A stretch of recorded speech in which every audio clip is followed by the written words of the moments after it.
Friends, എല്ലാവർക്കും മഴത്തോരു മുമ്പ് എന്ന സീരിയലിൻ്റെ പുതിയൊരു എപ്പിസോഡിലോട്ട് സ്വാഗതം. അപ്പോൾ ഇന്നത്തെ എപ്പിസോഡ് തുടങ്ങുന്നത് നമ്മുടെ രമേശൻ നായർ എന്ന ആൾ, അതായത് നമ്മുടെ രേവതിക്കുട്ടി അന്വേഷിച്ച് വന്ന ആൾ.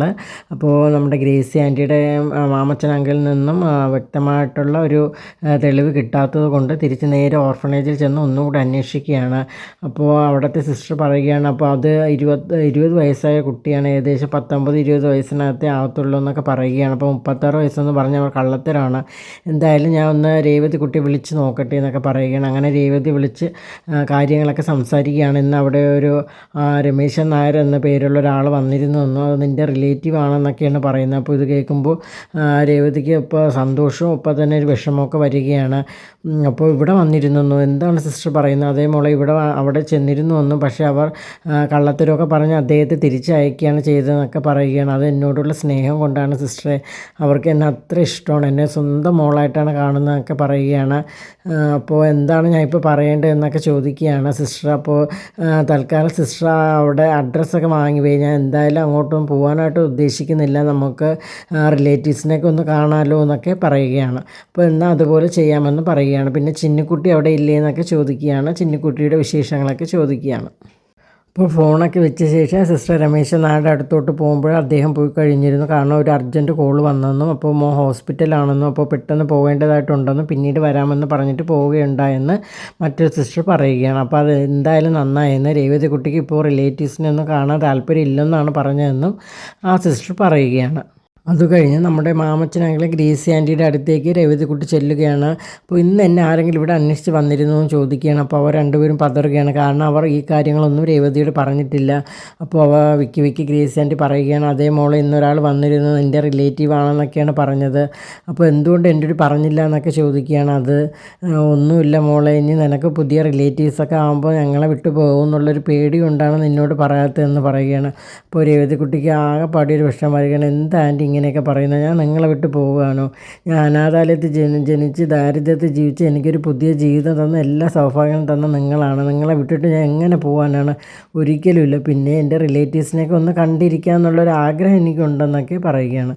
അതേതായാലും നന്നായെന്ന് മാമച്ചനങ്ങളും പറയുകയാണ്. എങ്കിലും എൻ്റെ പൊന്നാൻറ്റി, നിങ്ങൾ എന്നെ 36 ആക്കിയല്ലോ, ആ കാര്യം സിസ്റ്റർ എന്നോട് പറഞ്ഞായിരുന്നു എന്ന് പറയുകയാണ്. അപ്പോൾ നിന്നെ സിസ്റ്റർ ഓർഫനേജും വിളിച്ചിരുന്നല്ലേ എന്ന് ഗ്രേസി ആൻറ്റി ചോദിക്കണം. അതെ, അപ്പോൾ ഞാൻ ആൻറ്റിയുടെ വയസ്സ് കൂട്ടി പറയും കേട്ടോ. എങ്കിൽ എൻ്റെ വയസ്സ് നീ എത്ര കൂട്ടി പറയുമെന്ന് ഗ്രേസി ആൻറ്റി ചോദിക്കും. ഞാൻ 96 പറയുമെന്ന് രേവതിക്കുട്ടി പറയുകയാണ്. അപ്പോൾ ഇതൊക്കെ കേട്ട് മാമച്ചനങ്ങൾ ചിരി സഹിക്കാൻ വയ്യ. അപ്പോൾ ഇത് കണ്ട് നമ്മുടെ ഗ്രേസി ആൻറ്റിയും രേവതിക്കുട്ടിയും ചിരിക്കുകയാണ്. അത് കഴിഞ്ഞ് നമ്മുടെ ശിവേട്ടനെയും ഗംഗേട്ടനെയും രാജീവിനെയൊക്കെയാണ് കാണിക്കുന്നത്. അപ്പോൾ അവർ 3 പേരും ബെഡ്റൂമിൽ നിന്ന് ഡിസ്കഷനിലാണ്. അപ്പോൾ നമ്മുടെ ഇന്നലത്തെ നിലപാടല്ല ഇന്നുള്ള നിലപാട്, അപ്പോൾ അത് ബാക്കിയുള്ളവരിലൊരു സംശയം ഉളവാക്കും എന്നൊക്കെ ഗംഗാധരൻ പറയുകയാണ്. അപ്പോൾ നമ്മളതനുസരിച്ച് വേണം പോകാനായിട്ട് പറയുകയാണ്. അപ്പോൾ ഇനി നമ്മൾ അലീനയോട് ദേഷ്യം കാണിച്ചിട്ട് കാര്യമില്ല, അവൾ നമ്മുടെ കുട്ടിയാണ്, അപ്പോൾ അതനുസരിച്ച് വേണം പോകാനായിട്ട്. ഇപ്പോൾ നമ്മൾ എന്താണ് ചെയ്യേണ്ടത്? എങ്ങനെ അലീനെ അവിടെ നിന്ന് മാറ്റണം ബാലചന്ദ്രൻ്റെ സമ്മതത്തോടു കൂടി? അതാണ് നമ്മൾ ചെയ്യേണ്ടത്. ഇപ്പോൾ രാജീവിനോട് ഗംഗേട്ടൻ ചോദിക്കാൻ, നിനക്ക് അവളെ സിംഗപ്പൂർ പറ്റുമെന്ന് ചോദിക്കുകയാണ്.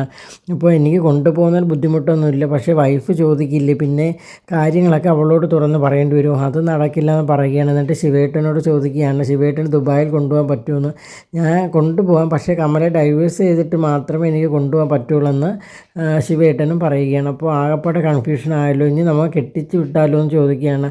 അതൊക്കെ ഇപ്പം നടപ്പുള്ള കാര്യങ്ങളാണോ എന്ന് രാജീവും ശിവേട്ടനും ചോദിക്കുകയാണ്. നമുക്കൊരു ജോലി വാങ്ങിക്കൊടുക്കുക, ഏകദേശം 25,000-30,000 രൂപ വരുന്ന, അതായിരിക്കും നല്ലതെന്ന് അവർ 3 പേരും കൂടി തീരുമാനിക്കുകയാണ്.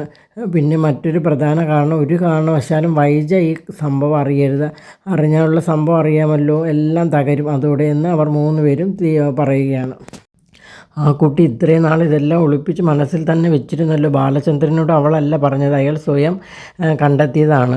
അപ്പോൾ കൃഷ്ണച്ചയ്ക്കും അറിയാം, ബാലചന്ദ്രൻ്റെ വായിൽ നിന്നാണ് പിന്നീട് ബാക്കി എല്ലാവരും അറിഞ്ഞതെന്ന് ഗംഗേട്ടൻ പറയുകയാണ്. എന്നാൽ ആ കുട്ടിക്ക് ഇത്രയും മനസ്സ് ഉള്ളി ഒതുക്കി വെച്ച് നടക്കാൻ പറ്റിയല്ലോ, എന്തുമാത്രം ഉപദ്രവങ്ങളാണ് വൈജ ആ കുട്ടിയോട് ചെയ്തിട്ടുള്ളത്. അപ്പോഴവൾക്ക് വേണമെങ്കിൽ തുറന്ന് പറഞ്ഞുകൂടെയായിരുന്നു, നിങ്ങൾ എൻ്റെ അമ്മയാണ്, എന്നെ ഈ ദ്രോഹിക്കുന്നതെന്നൊക്കെ പറയാമായിരുന്നു, പക്ഷേ അവൾ പറഞ്ഞില്ല. പക്ഷേ ഇനി എപ്പോഴെങ്കിലും ഒരു അവസരത്തിൽ അങ്ങനെ പറയേണ്ട ഒരു അവസ്ഥ വന്നാൽ എല്ലാം തകിടം മറിയുമെന്ന് പറയുകയാണ്. അപ്പോൾ അതിനു മുമ്പ് നമുക്ക് അവിടെ നിന്ന് ബാലചന്ദ്രൻ്റെ സമ്മതത്തോടു കൂടി അലീനയെ മാറ്റിയേ പറ്റുള്ളൂ എന്ന് അവർ തീരുമാനിക്കുകയാണ്.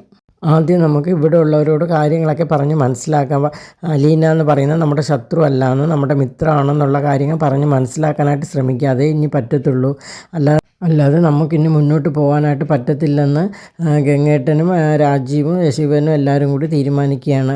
അപ്പോൾ അലീനയ്ക്ക് സംരക്ഷണം വേണം, ഒപ്പം വൈജി അറിയാനും പാടില്ല, പക്ഷേ എല്ലാവരും സ്വാധീനിക്കുകയും വേണം. അതാണ് നമ്മുടെ ഉദ്ദേശമെന്ന് ഗംഗേട്ടൻ എല്ലാം മറ്റു രണ്ടുപേരോടും പറഞ്ഞു കൊടുക്കുകയാണ്.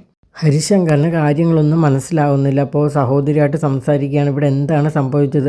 അപ്പോൾ കൊച്ചിച്ചനും അച്ഛനൊക്കെ ഇവിടെ പുലി പോലെ പോയതാണ്, ഇപ്പോൾ വന്നിരിക്കുന്ന കണ്ടില്ലേ എലി പോലെ, എന്തോ സംഭവം ഉണ്ടെന്നൊക്കെ ഹരിശങ്കറും അനിയത്തിയും കൂടി ഇരുന്ന് പറയുകയാണ്. അപ്പോൾ ആ സമയം അവിടെ രാജി വരികയാണ്.